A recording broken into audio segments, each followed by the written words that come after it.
Hello बच्चों, चलिए प्रश्न को देखते हैं। प्रश्न दिया है, यदि जल की अत्यधिक मात्रा वृक्क में संग्रहित हुए बिना ही ऊतक से गुजर जाती है तो कोशिकाएं, विकल्प हमारे पास दिए गए हैं, बिल्कुल प्रभावित नहीं होंगी, सिकुड़ जाएंगी तथा मर जाएंगी, खुलकर फट जाएंगी तथा मर जाएंगी, प्लाज्मा से जल ग्रहण करेंगी।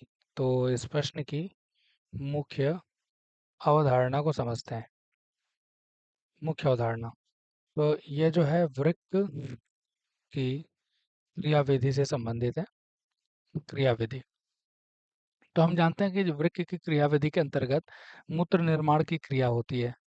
मूत्र निर्माण की क्रिया होती है और इसमें एक सबसे महत्वपूर्ण जो क्रिया होती है वो होती है पुनः अवशोषण। पुनः अवशोषण, तो अगर हम प्रश्न के अनुसार देखें तो जल की अत्यधिक मात्रा वृक्क में संग्रहित हुए बिना ही अगर उत्तर से बाहर गुजरती है तो कोशिकाओं में क्या प्रभाव पड़ेगा। तो सबसे पहले हम क्रियाविधि की बात करें तो यहाँ पे जो पुनः अवशोषण की प्रक्रिया होती है वह नहीं होगी। और पुनः अवशोषण की जब प्रक्रिया नहीं होगी तो शरीर के जितने भी लवण, खनिज इत्यादि आवश्यक चीजें हैं वह मूत्र के रूप में बाहर आना शुरू हो जाएंगी। और जब बाहर आना शुरू होंगी तो इस वक्त हम देखेंगे अत्यधिक जल हानि भी देखने को मिलेगी। अत्यधिक जल हानि भी देखने को मिलेगी।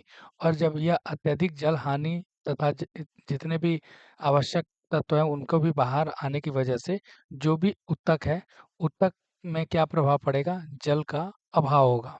और जब जल का अभाव होगा तो फिर ये सिकुड़ेंगी और फिर ये मर जाएंगी। तो अगर विकल्पों के बारे में बात करें, बिल्कुल प्रभावित नहीं होगी तो ये गलत उत्तर होगा।